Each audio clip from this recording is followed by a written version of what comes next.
Welcome, friends! Today we're gonna talk about the totally rigged matchmaking systems in League of Legends.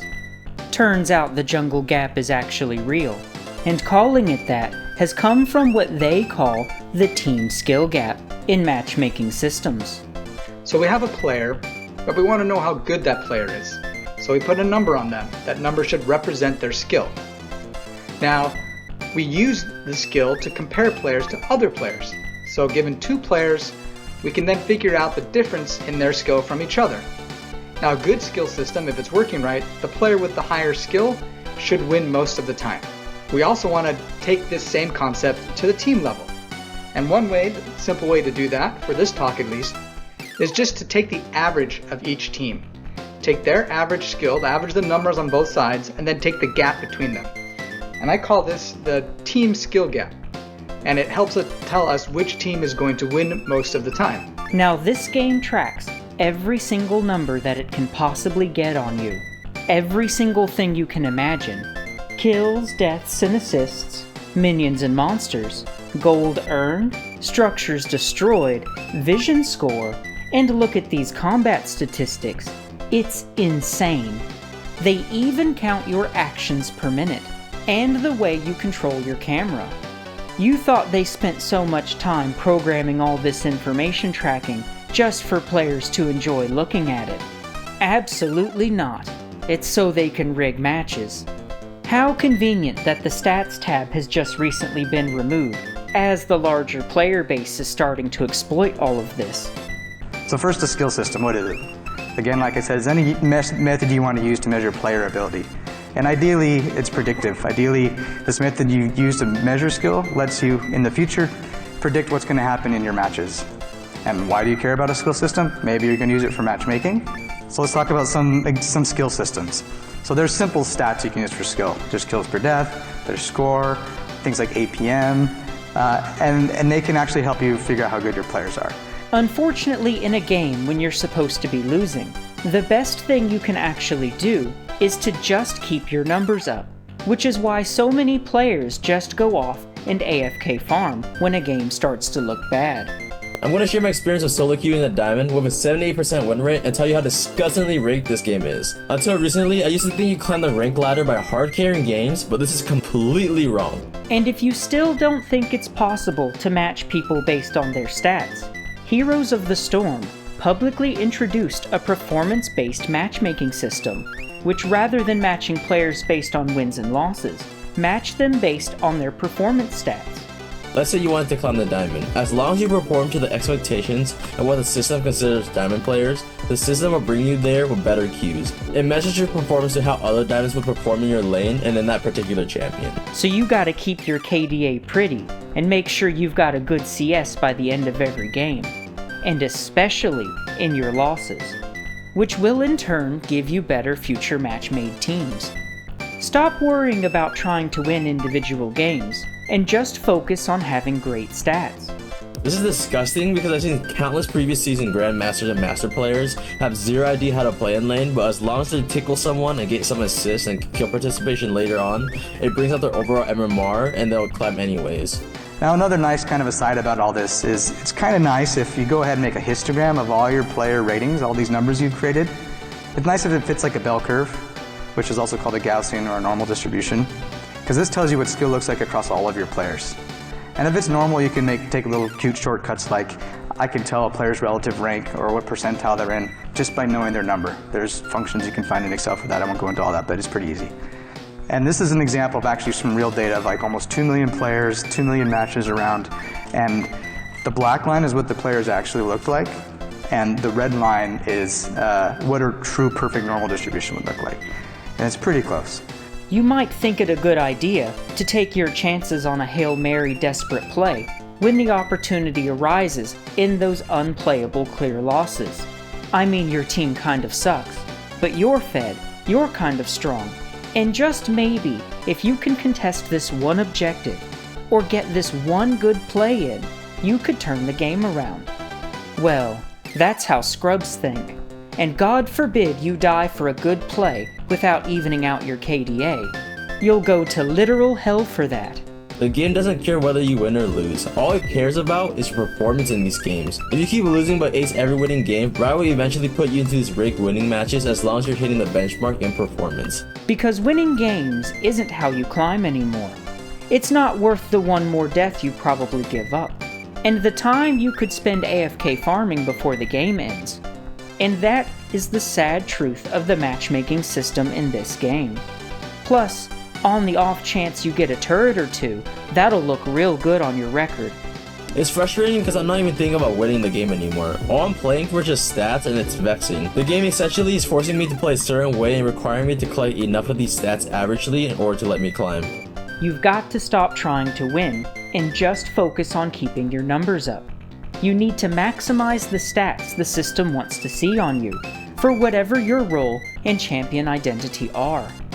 You don't even need to be a good player. You don't have any control of your queues. Your teammates are pre-assigned every game, and it's just part of the experience Riot designed. So let's say you're a solo laner, and your team is losing. Maybe bot lane is getting absolutely stuffed. If you were trying to win, you might maybe make an opportunity to go help them, by roaming down there if you're mid, or making a teleport play if you're top. But unless you already got priority, the time you miss in lane isn't worth it to the algorithm, even if that might lead up to a possible scenario of winning that particular game. Because you also have to maintain lane dominance by the specific metrics that it measures you by. Because maybe you win that particular game, but because now your average on all that other stuff is a bit lower, so your next couple of games are going to really suck.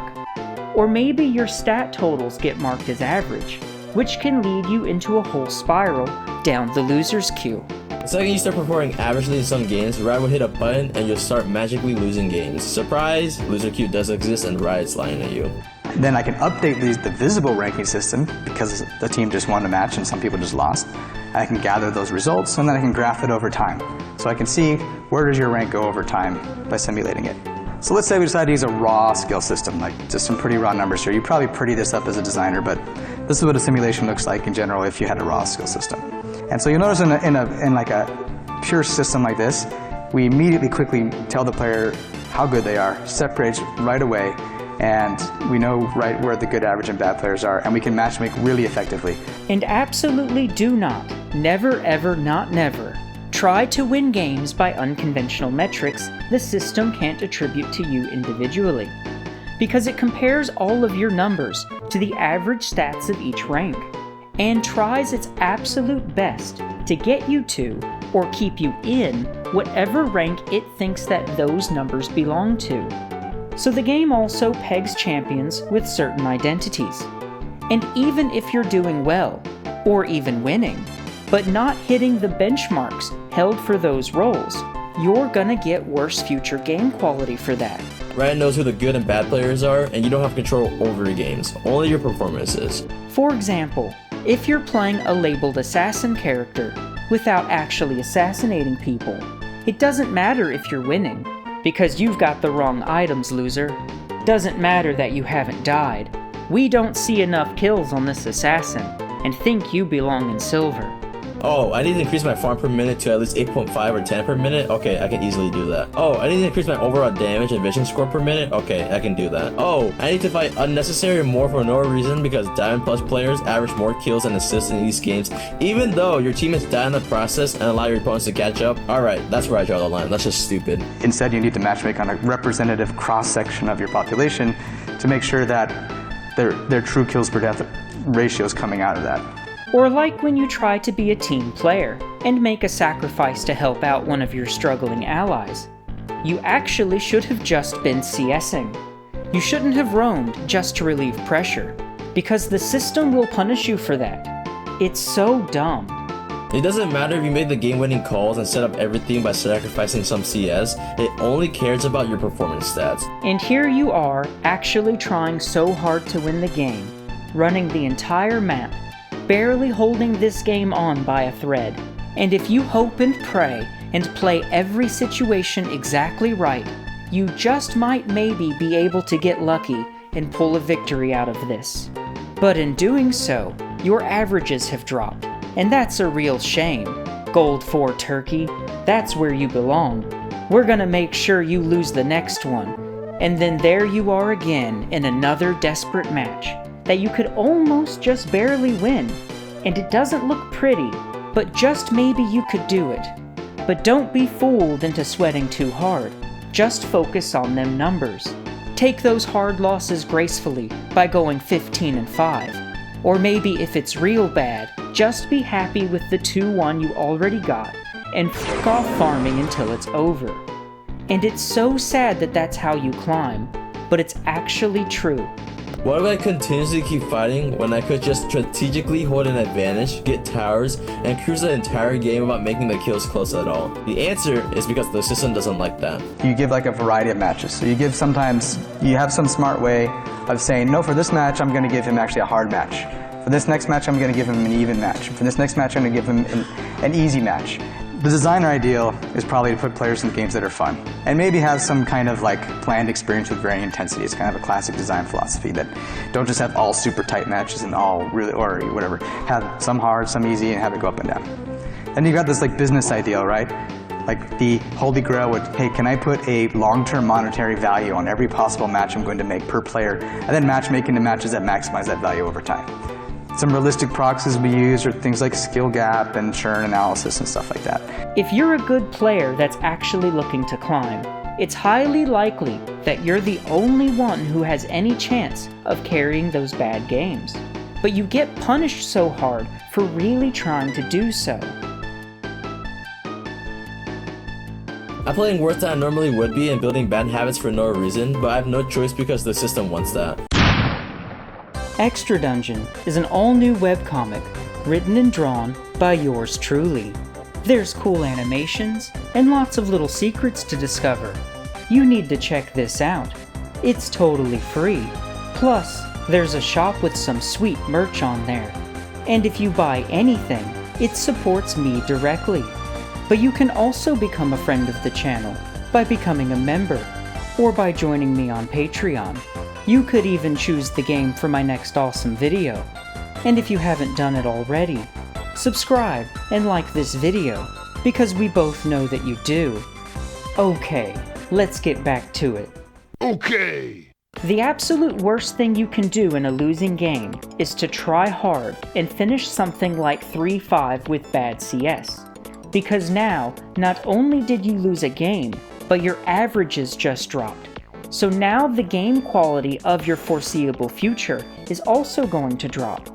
This is how those unbelievable losing streaks happen. If you don't believe in loser's queue, explain this. In these 5 games, if I didn't essentially ace every single game from losing streak, you wouldn't see how coincidentally I managed to lose 5 games in a row playing in the exact same elo. It's not a mental problem when I'm outperforming my team every game. This is all because I didn't perform to the extent that the system is telling me to be at in my 4 previous games. Right then it decides this is my elo and hits an imaginary button of loser's queue, and there's just nothing you can do. You just keep losing until you reach that 50% win rate that Riot wants everyone to have. You was just every game wondering how it's even possible for games to be this bad, this consistently, over and over again. You must have the worst luck of all time, but actually, you just got bad metrics. You're better off ripping that account and starting all over. This account peaked 1 win away from Diamond 2, but I knew the account was doomed. So what's gonna happen afterwards? Well, you're just gonna go through the quote-unquote experience of tight games, close games, free games, win games, lose streaks that's just so repetitive and predictable, it's time-consuming and just revolting. Now it's obvious that a big no-no in ranked is to don't first-time champs or roles that you're not ready to play. And not just because you'll lose that one game, but getting your back blown out isn't as simple as just taking a single loss. That big old capital L becomes a huge stain on your averages, which could take a really long time to balance out. It actually takes forever to flip bad averages around. You can definitely climb to any rank on this account afterwards, but it'll just take a long time and just hundreds of games for no reason. Why would you have to play 110% every game and waste over 200 plus hours of climbing to a color when you already have the skills? The answer is because they need the retention to keep this game alive. Tanking your metrics really hard on 1 or 2 games by going like 111 a few times doesn't just lose you some LP, like it's actually over for that account now. I ran into a Fiddlesticks Smurf in solo queue after I stopped trying to climb, and what did I do? I picked Seraphine and didn't even once try to fight him. I sat under my tower, instant cleared, and guess what Fiddlesticks couldn't do? Anything. He tried roaming, but I pinged my team about his whereabouts every time. They back up, and he wasted all that time accomplishing nothing. Tell me how he could ever win lane without any ganks top, which he had none. All the system sees is that he's performing averagely in his past 2 games, and then this game sets us off into loser's queue. It's all scripted this way, and it's just disgusting there are even games literally designed for you to lose. And oh my god, whatever you do not dodge a single game, because you'll just lose the next one anyway. We got Kha'Zix top with Teleport Ignite, and I know you know that this game's a wrap. But if we dodge this game, the next one will be just as bad. You literally can't win when it doesn't want you to. And God forbid you actually do, because it fucks the whole thing up, and you get sent to ELO hell until the algorithm knows what to do with you. And if you're that guy playing those bad or unconventional champions in dumb roles, thank you, because you're the sheep that make it all possible. Also, when you dodge games or get punished for other bad behavior, this is yet another metric that the game weighs you down for. All the bad boys get lumped together on the same teams. So if you get put in the quote-unquote low priority queue, you're gonna have to play with the real trolls for a while. And sometimes it just takes so long to get into a game, because everybody's trying to hedge their bets on the perfect champ select. But what's funny is after the first dodge, we all ban each other's characters that we just saw. So now for sure someone else is gonna dodge again next. I can't tell you how many nights I spent queuing up, waiting around, going through champ select however many times, only for it to eventually be my turn to dodge, just for the next game to be so bad that I called it a night. How many times have you been in a game where you're just essentially held hostage until it's over, because the Lord knows these f***s just aren't gonna make it? Well, now you got something to do. Forget about them and just focus on your numbers. I always wonder how so many bad players climb playing like animals. There's a difference between having a bad game versus playing bad in general. All you need to do is collect stats, and eventually the system gives you the right cues to climb. And hopefully you get something like this, if it's a good rating system. And I'll tell you that this is possible in almost every game. Well, at this point, every game I've worked on. I want to know that my predictions are precise. Maybe that's just me, but I want to know that if I'm saying 80%, it is 80%. And why? Well, let's look at an example of when you're wrong. So in this case, this is called, to me, from my mind, overestimating how important the skill gap you had in your game was. My system is saying, in this case, hey, there's an 80% chance that player A is going to win, and so I'm not going to matchmake these 2 guys. I'm going to make them wait and find somebody else. In this case, I'm saying, oh, it's a 55% chance that A is going to beat B, so it's not too uneven. Let's go ahead and let them match.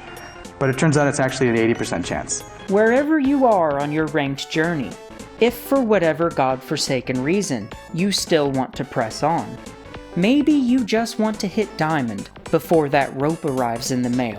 Well, you've got 2 choices.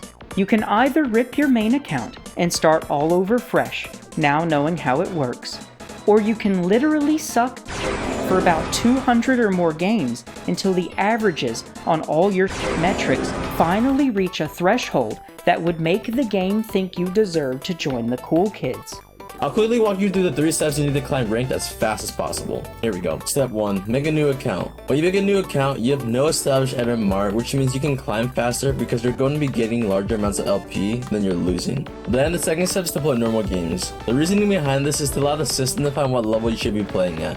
Do not touch ranked until you have at least Emerald players in your lobbies. This decreases your over chances of losing on rank, and it will decrease the amount of games you actually have to play to climb. This just accelerates the process, so instead of starting in bronze, the max you can start is Plat 2 doing this. Remember, every loss hurts you more than winning. The last step is to play for stats. You literally just farm stats. Stats are more important than winning. During these games, you play for every stat possible. If your team's going to win the game, you need to increase your CS, damage, and kills before ending the game. The game only cares about your performance regardless of whether you win or not. I think ELO is probably too slow. So what is a good skill system then? I think it's one that finds player skills super fast, especially if you need it for matchmaking. If in your game it is important to have good matchmaking, then being able to separate the good players from the bad players fast is important. And this is what I mean by super, super fast. So the state of the art that I've built recently has this type of comparison. This is from actual real data simulations. And this is the difference. So the dotted line is this player's actual skill. And then what I have on the bottom there is how many games these players are playing. So this is supposed to show you how fast it takes the different methods to find out your skill. So if you just naively grab something like ELO, you're going to have a gap of about this type of situation where it's been 100 games and ELO still doesn't know how good this guy is, whereas a state-of-the-art system should get it within a few games. It's absolutely insane to think, regardless of how good you are, that you're just gonna lose about 40% of your games right off the top. Luck-based card games aren't even that bad. Well, some of them are now because they're played online, with their own rigged bullshit. But why can't random just be random? It's okay for people to have a little bit of good or bad luck. We don't need to manufacture all of these systems to create some illusion for engagement. So I like things like placement matches. So instead of you starting at 1 and moving your way up, I say, you know what, play 10 matches, play 5 matches, and afterwards I'll tell you what your skill is. And you've seen that in probably a few games I've worked on, or games that have liked that concept. And the interesting thing about this as an aside, if you look, when we went back in these games I played and looked at our data, players tend to play the placement matches.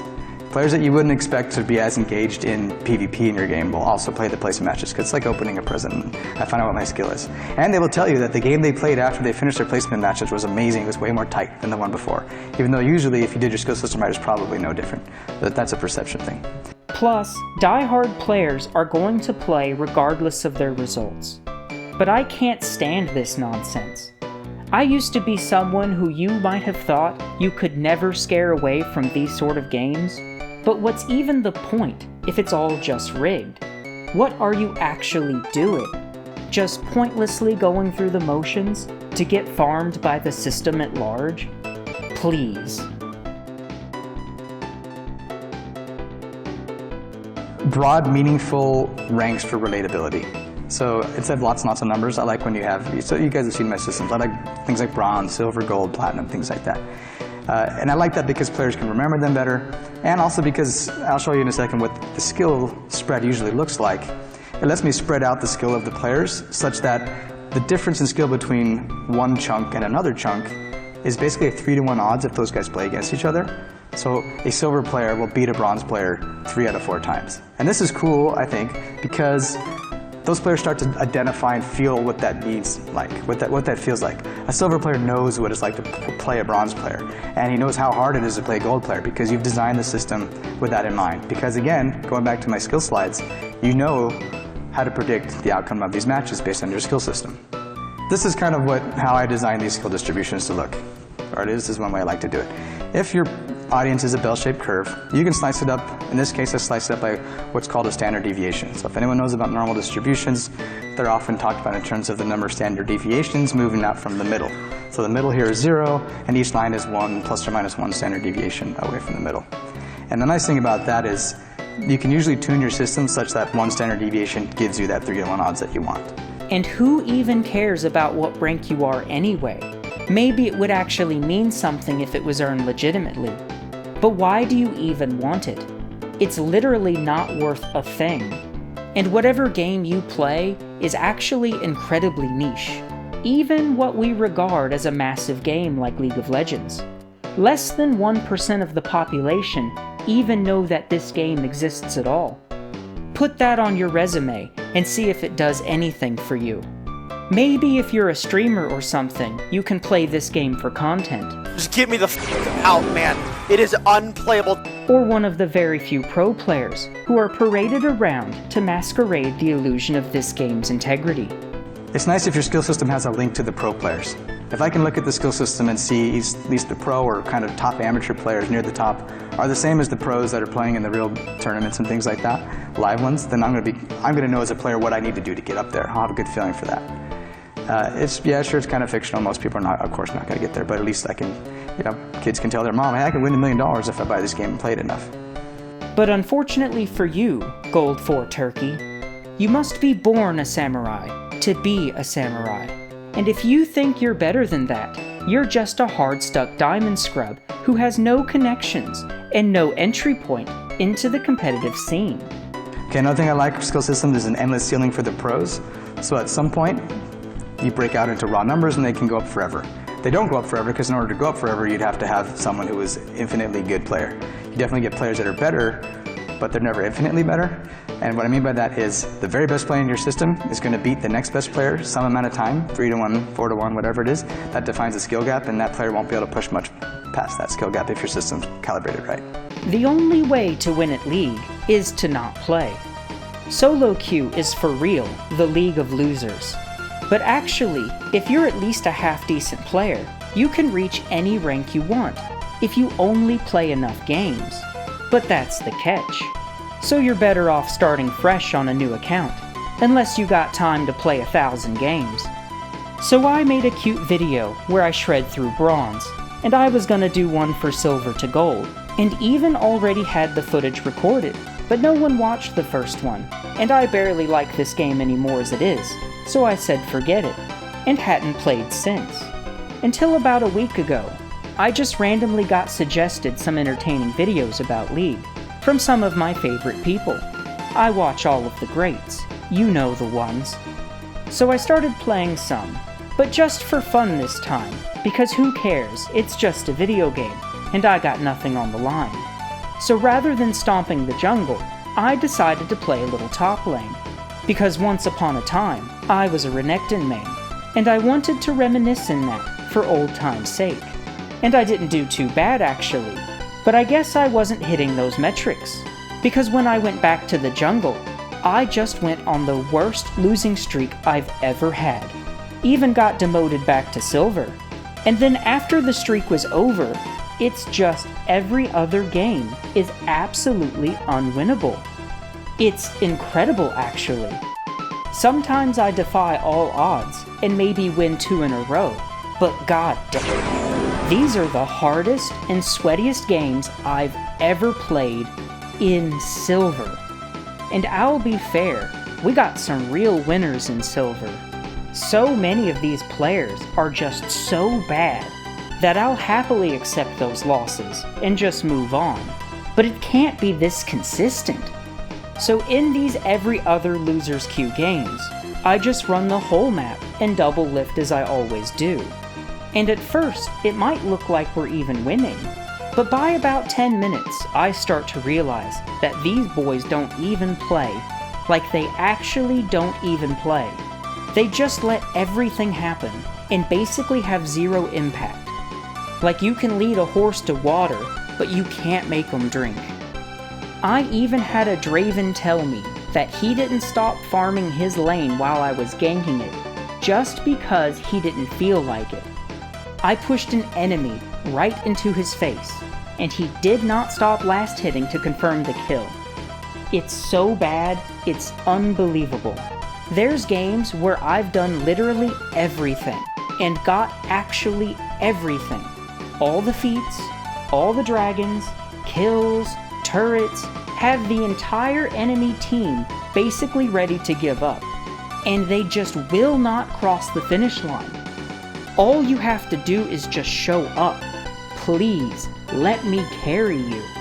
But the system knows who these losers are, and matchmaking sorts them out accordingly to keep them in whatever rank it wants to keep them in. It's absolutely crazy how much match quality barely improves as you go up in the ranks. If these matches were truly random only based on your rank, there would be no way that someone could so consistently be just an absolute legend, with every other match being just completely unwinnable. Every time I open this client, I get spammed with these messages of penalties getting issued to basically everyone I've played with. They can't even load properly. There's so many of them. What is even the point of this? I'm actually insulted that you have the gall to remind me of the experiences you have just provided me through your rigged matchmaking. Now losing is a part of it, and I'm happy to accept bad teams here and there, but it can't be this consistent all the time. How can you be the top player on your team in just about every game and still lose half of your matches? If matchmaking were true random, it wouldn't be like that. You wouldn't hit 50% win rate until you get to the top ranks. There's no reason for such a high-performing player to be stuck at a 50% win rate in such a low rank. Anytime an account starts nearing 50% win rate, that account is actually done. You get to Diamond in 50 games or it's over for you. It's so sad. And I don't want to play on another account, but I'm definitely done with this one. League of Legends is already such a dynamic, volatile, and snowbally game that we don't need quote-unquote state-of-the-art matchmaking systems to falsify the experience. League's not even cool anymore, and it's definitely not fun. I'm too talented to waste my time playing this rigged bullshit. And this unplayable match is probably the very last League of Legends game that I will ever play.